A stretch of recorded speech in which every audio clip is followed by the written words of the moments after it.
tout le monde. Je tiens tout d'abord à remercier la Maison de la Presse à travers la personne de M. Danté qui a bien voulu organiser cette rencontre entre les journalistes que vous êtes et le pôle de lutte contre la cybercriminalité que je représente ici en tant que procureur. Et comme il l'a dit lors de son allocution, c'est un réel plaisir pour moi que de pouvoir m'entretenir avec vous, de pouvoir échanger dans la courtoisie, dans le respect et dans la sérénité, de nature bien évidemment à pouvoir dissiper les flous, les incompréhensions et éventuellement donner des réponses aux inquiétudes que les professionnels de la presse que vous êtes peuvent avoir relativement à la cybercriminalité. Et donc pour ce faire, je m'en vais dans un premier temps vous parler du pôle de lutte contre la cybercriminalité, vous parler de la cybercriminalité en tant qu'infraction, vous parler du champ de compétences du pôle de lutte contre la cybercriminalité et cet équilibre qui parfois est difficile à trouver, c'est-à-dire cet équilibre entre la préservation de l'ordre public et l'expression des droits et libertés que M. Danté n'a pas cessé de rappeler que les professionnels de la presse revendiquent. Et au-delà des professionnels de la presse, que tout citoyen, en tout cas, devrait devoir et pouvoir revendiquer. Et donc, pour ce faire, il faut déjà savoir que le pôle de lutte contre la cybercriminalité ou même la loi sur la cybercriminalité ne viennent pas du néant, ne sont pas nés ex nihilo, en ce sens que, je le dis très souvent, nous connaissons une mutation irréversible de notre société. Il y a une mondialisation, il y a une globalisation qui ne laisse pas en reste notre pays. Et donc, cette mutation touche également à ce qu'on appelle les technologies de l'information et de la communication, qui deviennent par excellence un outil usité par plus d'un pour des raisons diverses et variées. Certains utilisent les TIC pour leur activité professionnelle, d'autres pour simplement s'informer, d'autres également pour simplement, j'allais dire, des fins de distraction. Mais dans tous les cas, il convient de savoir que cet outil, qui peut être un instrument extraordinaire de développement, d'épanouissement et de croissance, peut aussi, et fort malheureusement, être un outil extrêmement dangereux, tant en ce qui concerne la personne humaine que dans la protection de ses biens. Et donc, la nécessité est apparue avec l'évolution et c'est pourquoi les États généraux de la refondation, en tout cas dans ses conclusions, il a été demandé de mettre en place un pôle de lutte contre la cybercriminalité de nature à mettre, j'allais dire, un frein à certaines dérives qui se constataient sur le cyberespace.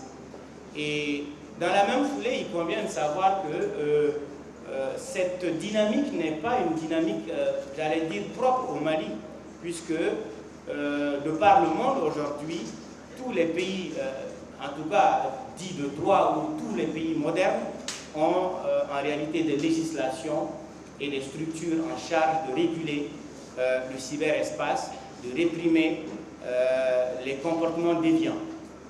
Et donc c'est dans cette même veine-là que le Mali, en respectant une directive communautaire de la CEDEAO, a pris depuis 2019 une loi sur la cybercriminalité. Cette loi sur la cybercriminalité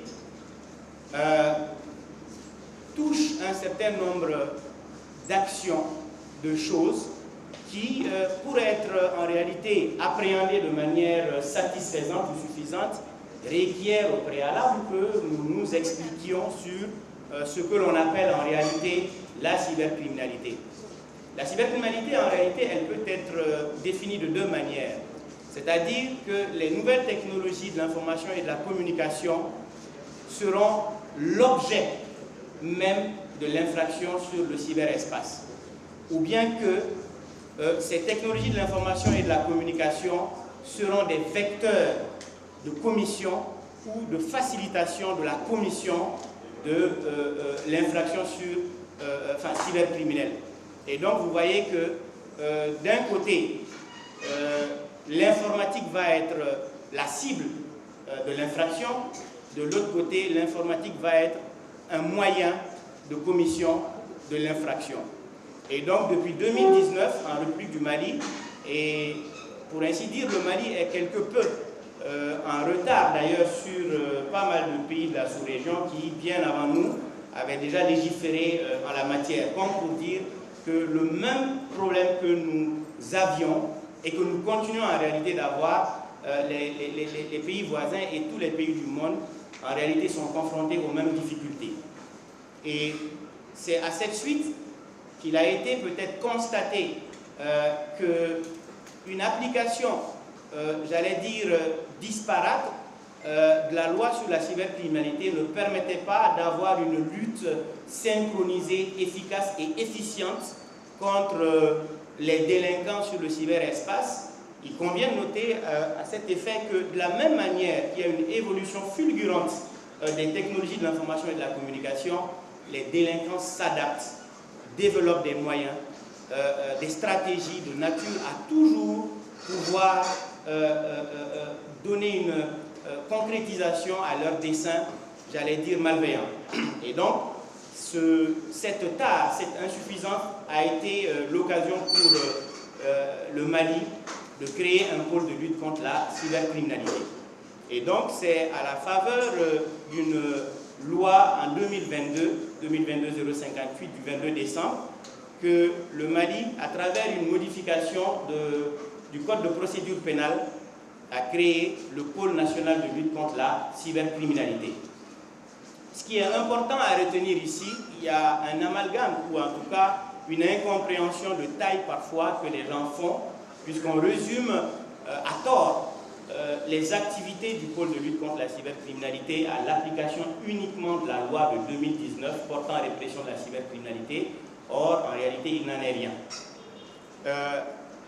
L'article 609, 610 et suivant de la loi de 2022 dont je viens de parler tantôt énumère un certain nombre de textes parmi lesquels, effectivement, il y a la loi 2019 sur la loi qui réprime la cybercriminalité. Nous avons la loi 0046 du 7 juillet 2000 qui réglemente le régime de presse et le délit de presse. Nous avons une loi de 2013 qui traite des données à caractère personnel.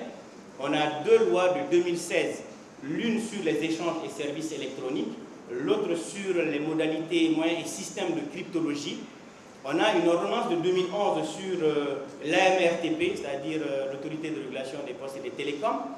On a aussi, mais seulement cette fois-ci, quand ça concerne la cybercriminalité, la loi domaniale foncière, la loi électorale et même le code minier peuvent faire, en tout cas intervenir le pôle de lutte contre la cybercriminalité. Donc il est important que les gens sachent que la cybercriminalité telle que appliquée, en tout cas sous nos cieux, ne se résume pas à la mise en œuvre de la loi de 2019.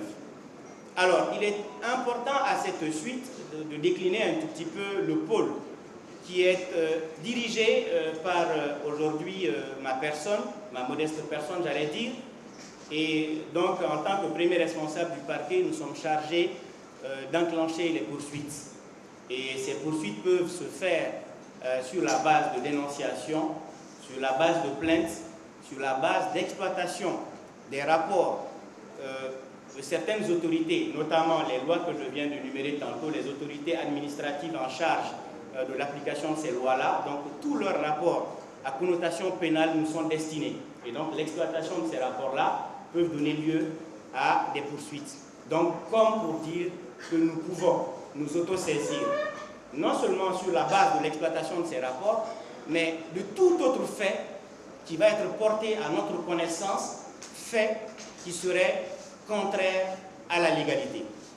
Et donc, dans cette activité, le pôle est appuyé, en tout cas dans sa dimension, j'allais dire parquet, par une brigade spécialisée de lutte contre la cybercriminalité qui est composée d'officiers et d'agents de police judiciaire, de la gendarmerie et de la police. Et à côté, nous avons un président de juridiction. Actuellement, c'est le président du tribunal de grande instance de la commune 4 qui occupe cumulativement les fonctions de président du TG de la commune 4 et celle de président de la formation de jugement du pôle de lutte contre la cybercriminalité. Et entre ces deux, nous avons des juges d'instruction qui sont chargés exclusivement d'investiguer sur les crimes et délits, en tout cas qui nécessitent qu'on leur fasse recours. Et donc vous comprendrez aisément qu'il s'agit en réalité d'une juridiction à compétence non seulement exclusive, mais également transnationale, comme pour dire que les compétences du pôle de lutte contre la cybercriminalité ne se résument pas seulement aux limites des frontières de la République du Mali. Même des infractions commises à l'étranger qui peuvent avoir des incidences, des résonances sur le territoire malien peut mettre en exergue la compétence du pôle. Et cela va de soi puisque vous conviendrez avec moi que pour, je ne sais pas, un délinquant sur le cyberespace, il peut, étant à n'importe quel endroit de la Terre, contrevenir, en tout cas aux règles en vigueur chez nous, et que cette infraction puisse naturellement produire des effets au Mali ici. Et donc, le pôle de lutte contre la cybercriminalité ne saurait rester, j'allais dire, sans rien faire face à de telles situations, et ce, dans le respect de la loi qui détermine effectivement le champ d'application aussi bien des différents textes dont j'ai parlé tantôt, mais également du domaine de compétence du pôle de lutte contre la cybercriminalité. Et donc, tout de suite, vous avez peut-être compris avec moi que les différents textes que je viens d'énumérer, qui se retrouvent dans la loi de 2022, des points 1 à 7, le pôle est compétent exclusivement. Je dis bien exclusivement, donc comme pour dire qu'en République du Mali, désormais, aucune autre juridiction, en tout cas respectant le double degré de juridiction, puisqu'au niveau de la cour d'appel, il y a également des magistrats spécialisés et des chambres spécialisées pour connaître en appel éventuellement les procédures qui vont passer entre nos mains en premier ressort. Et donc, mais mis à part cela, aucune autre juridiction de droit commun ou même aucune autre juridiction spécialisée ne doit en principe prendre de procédures en lien avec la cybercriminalité. Ce qui est intéressant à ce niveau, c'est de dire que, étant entendu que nous avons une compétence exclusive, ça fait que même les infractions connexes aux infractions cybercriminelles, de facto, rentrent dans notre champ de compétences. C'est ce que la loi dit, puisque faire autrement serait créer un conflit de compétences entre le pôle et une autre juridiction. Donc,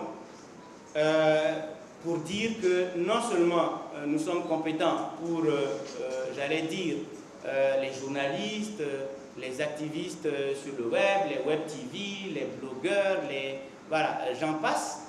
Et je voudrais profiter de cette occasion, peut-être bien pour, et je l'ai dit à l'entame de mon propos, essayer quelque peu de me prononcer sur une question qui est revenue assez régulièrement ces derniers temps. La loi sur la cybercriminalité parfois a été critiquée à tort, comme je le disais tantôt, par souvent même, j'allais dire, des professionnels du droit, sans pour autant vouloir, j'allais dire, jeter l'invective ou l'opprobre sur qui que ce soit. Je pense que la conscience professionnelle et intellectuelle voudrait que l'on s'abstienne, à mon avis, de se prononcer sur des questions dont on n'a pas une maîtrise, j'allais dire, suffisante, de nature à éclairer la lanterne des uns et des autres. Permettez-moi. Et donc, il est dit parfois, oui, c'est une loi dure, c'est une loi sévère, c'est une loi liberticide. Je me rappelle récemment avoir participé à quelques panels à la faveur de la Semaine des droits de l'homme, où pour moi, plutôt que de voir la loi sur la cybercriminalité et le pôle de lutte contre la cybercriminalité comme étant des entraves à l'exercice de ces droits et libertés, mais plutôt de les voir en tant qu'instrument qui garantit, qui accompagne, qui protège l'exercice de ces droits-là. Vous savez, même dans sa conception, j'allais dire, la plus libéraliste, la liberté de presse, la liberté d'opinion, la liberté, j'allais dire, quelle que soit la liberté, dans le cadre d'un état de droit, s'exerce dans des limites. Et donc, vouloir, à mon avis, exercer ces droits-là, c'est bien, mais encore faudrait-il respecter les limites qui sont posées, et ce, de manière légale, à l'exercice de ces droits-là. Et puisque ce n'est pas moi qui le dis, trop de liberté tue la liberté. Et donc, il faille à un moment donné, dans une société civilisée, dans un état de droit, dans un état démocratique, qui est, et cela n'est pas le propre seulement du cyberespace, quel que soit le domaine, indépendamment de celui de la presse, qu'on parle du domaine bancaire, du domaine minier, j'en passe, il y a un encadrement légal qui fait qu'il y a un point de départ de l'exercice des droits, mais il y a des limites également à ne pas dépasser. Ce qui est également intéressant à dire, c'est que il ne faut pas que nous confondions, j'allais dire, vitesse et précipitation. Nous n'avons pas malheureusement eu le temps d'adaptation nécessaire à l'utilisation, j'allais dire, bienveillante ou efficiente de ces outils modernes. Fort malheureusement, très rarement, pour ne pas dire jamais, en tout cas jusqu'à preuve du contraire, nous ne sommes à l'origine d'aucune application ou d'aucun système de communication numérisé. Nous prenons ces systèmes-là avec autrui dans des sociétés aux réalités différentes, parfois diamétralement des nôtres. Et donc, je me rappelle qu'il y a un auteur qui disait que pour que les lois d'un pays puissent convenir à un autre pays, que ce ne serait que par le pur fait du hasard, puisque nous avons des us, des coutumes, des réalités, des traditions, mais diamétralement opposées. Et donc, mimétisme d'accord, mais mimétisme intelligent. D'accord? On essaye de copier sur les autres, on essaye d'aller à la vitesse grand V avec la technologie de l'information et de la communication, mais est-ce pour autant une raison, j'allais dire, de remettre en cause nos fondamentaux, les valeurs de base, les valeurs sociétales qui, j'aime à le dire, font notre identité et font notre fierté. Et donc, oui, liberté, on en est conscient. Moi, je pense que même cette discussion, ou même ces propos tenus par certains parfois, moi, ça me fait... je m'en réjouis parce que, à la faveur de quelques événements récents, on dit oui, mais on nous empêche de... Mais ceux qui sont en train de dire ça oublient qu'ils sont en train de s'exprimer eux-mêmes, sans être inquiétés. Et donc, c'est un faux procès parfois, puisque celui-là qui est en train de dire ça est en train de s'exprimer lui-même. Mais ce qu'il est en train de dire, c'est qu'il y a une entrave à la liberté d'expression. Mais pour le dire, il est en train de s'exprimer. Vous voyez un tout petit peu que c'est un peu paradoxal que de dire cela en réalité. Je m'exprime pour critiquer, mais je dis qu'on m'empêche de... Donc soyons un tout petit peu réalistes, juste pour dire que personne, en tout cas jusqu'à preuve du contraire, personne n'est empêché de s'exprimer, de dire quoi que ce soit, mais seulement à condition de ne pas porter atteinte à l'honneur et à la dignité d'autrui. Au-delà de cela, je pense que la chose publique, j'allais dire, c'est des valeurs qui commencent parfois fort malheureusement à reculer. Et j'aime bien parfois citer cette petite anecdote, sans pour autant citer le nom. Une fois, un candidat aux élections présidentielles disait que s'il était président, il allait faire de l'éducation civique et morale la matière principale dans toutes les séries avec le coefficient le plus élevé. Puisque fort malheureusement aujourd'hui, c'est les matières spécialisées, le droit, la littérature, les mathématiques ou autre chose, mais on oublie que le tout prend le socle, ou en tout cas son fondement, sur d'abord l'amour, le respect de la chose publique. Et donc, fort malheureusement, aujourd'hui, cette forme, j'allais dire, de défiance, est-ce le fait de penser ou d'avoir le droit de s'exprimer sur les affaires publiques doit être la raison de pouvoir défier l'autorité, les institutions de la République ou même les personnalités publiques. Chez moi, il faut trouver un savant équilibre que de donner son avis sur toutes les questions de société, mais dans le respect aussi, indépendamment même de la qualité d'homme d'État ou je ne sais pas, de représentant d'institutions, mais en tant qu'être humain seulement, nous avons le droit au respect également. Et donc, moi, je ne peux pas, en voulant faire valoir mon droit à la liberté d'expression et de penser, porter atteinte à l'honneur et à la dignité de quelqu'un. Et si, par extraordinaire, je suis interpellé sur cette question, qu'on dise que non, on m'empêche de... Bon, je pense qu'il faut aussi, j'allais dire, faire la part des choses. Et donc, partant de là, je rassure encore une fois tout un chacun que depuis, en tout cas, le mois de juillet 2023 à nos jours, le pôle de lutte contre la cybercriminalité, quand bien même que nous n'étions pas installés de manière solennelle, étions en activité. Nous avons reçu, en tout cas dans cette période, quelque chose comme 232 plaintes, sur lesquelles 28 ont fait l'objet de jugement, 14 procédures sont devant les magistrats instructeurs. Je vous laisse juste faire une balance entre le nombre de procédures que je viens de citer, qui sont d'ailleurs les plaintes, qui ne prend pas en compte les cas d'autosaisine dans lesquels le parquet a estimé devoir s'autosaisir par rapport à des faits dont on a eu connaissance sur les réseaux. Et donc, pour dire aux gens, je l'ai dit, mais je le répète, notre saisine n'est pas reliée forcément à la présence ou à la présentation d'une plainte. Il suffit qu'il y ait une infraction à la loi, en tout cas que nous estimions qu'il y ait une infraction à la loi pour que nous puissions poursuivre. Et donc, sur ces 232 procédures, on en a classé beaucoup. Il y a eu beaucoup de médiations pénales, il y a des procédures qui ont certainement, il y a eu des poursuites sans que des mesures de contrainte, ce qu'on appelle communément les mandats de dépôt, n'ont été décernés. Mais la particularité de tout ça, c'est que nous sommes dans un secteur à forte résonance. Nous sommes avec des professionnels des médias, et donc c'est des gens dont les activités sont exposées. Nous sommes avec des activistes, des influenceurs, des chanteurs, des comédiens, j'en passe, des leaders d'opinion, dont les activités sont publiques, dont les activités sont visibles. Et donc, ce qui fait que par ricochet, le pôle de lutte contre la cybercriminalité, chaque fois que nous posons un acte, forcément est médiatisé. Ça prend une ampleur qui, quand vous faites la comparaison avec une juridiction de droit commun, j'entends les gens dire trop de mandats, il y a eu trop de mandats. Je vous ai parlé de 28 procédures jugées. Et je vous assure que ces 28 procédures n'ont pas fait l'objet de mandats. Il n'y a pas eu 28 mandats encore au pôle de lutte contre la cybercriminalité. Et donc, moi, je suis effaré, permettez-moi de le dire, quand j'entends les gens dire il y a trop de... Oui, je comprends que la liberté, c'est la chose la plus précieuse. Une seconde de détention, c'est une seconde de trop. Un mandat pourrait être un mandat de trop, mais force doit rester aussi à la loi.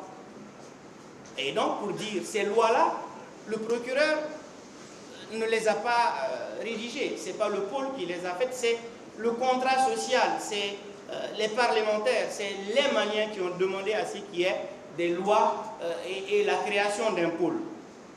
Et donc, naturellement, une œuvre de répression, quand bien même qu'elle va être conciliée, combinée à de la prévention, ne peut pas se faire sans qu'il y ait des poursuites et sans qu'il y ait des mandats. Ça va de pair avec ce genre d'activité-là. Mais encore une fois, j'ai fait exprès de parler de ces chiffres, juste pour que nous puissions ensemble voir que nous ne sommes pas, voilà, ce que beaucoup de gens sont en train de dire, fort malheureusement. Et parfois, je vois, c'est comment je me dis, mais attends, est-ce qu'on parle de moi? Est-ce que c'est du pôle qu'on est en train de parler? Parce que parfois, c'est un tyran, je suis un amoureux du droit en réalité, je suis un amoureux des libertés. Le président le disait, avant d'être à ce pôle, je suis magistrat d'abord, et être magistrat, ça va de pair avec certaines valeurs déontologiques, éthiques, Et quand bien même, à tort aussi, parfois certains disent, oui, le procureur est sous l'autorité de... D'accord, mais même cette autorité qui est exercée sur le procureur se fait dans le cadre de la légalité. La loi dit par exemple qu'on ne peut pas donner d'ordre de non-poursuite à un procureur. Je veux poursuivre quelqu'un, j'estime qu'il faut que je le poursuive. Ni mon chef direct qui est le procureur général, ni le ministre de la Justice, garde des Sceaux, ne doivent pouvoir me dire de ne pas poursuivre. Mais par contre, on peut me demander d'ouvrir des procédures. Mais en me demandant également d'ouvrir des procédures, si j'estime, c'est cela aussi l'expression de mon indépendance, que l'ouverture d'enquête ou de poursuite qu'on me demande jure avec la légalité, mais je demande qu'on me fasse un écrit. Et là, ici, je salue la mémoire d'un de mes formateurs qui nous a toujours dit, et je parle ici de feu Daniel Amagouen Tessougué, qui dit d'avoir pour boussole la loi. Et la loi pour boussole, et elle vous protégera. Et donc, si on me demande d'exécuter, donc c'est juste pour dire que même le procureur, il est indépendant. Et on dit, l'écriture est serve, mais la parole est libre. À l'audience, je me lève, je requiers ce qui me plaît en âme et conscience ou ce que je pense être le droit en âme et conscience, indépendamment de l'ordre écrit qui m'a été donné. Et donc, encore une fois, pour, j'allais dire, donner des réponses à quelques gens qui font des commentaires, on dit oui, les mandats, il y a trop de mandats, on doit pouvoir... j'entends parfois dire contrôle judiciaire, c'est des gens qui ne connaissent même pas le fonctionnement de la justice, et un procureur ne peut pas mettre quelqu'un sous contrôle judiciaire. Donc on parle de choses dont on n'a aucune espèce de maîtrise et c'est extrêmement dangereux. Quand on est un personnage public, il faut se réserver, j'allais dire, de s'hasarder sur des terrains que l'on ne maîtrise, mais absolument pas. Mais fort malheureusement, et il y en a qui disent oui, bon, nous sommes en train de parler avec subtilité, on flirte avec les mots.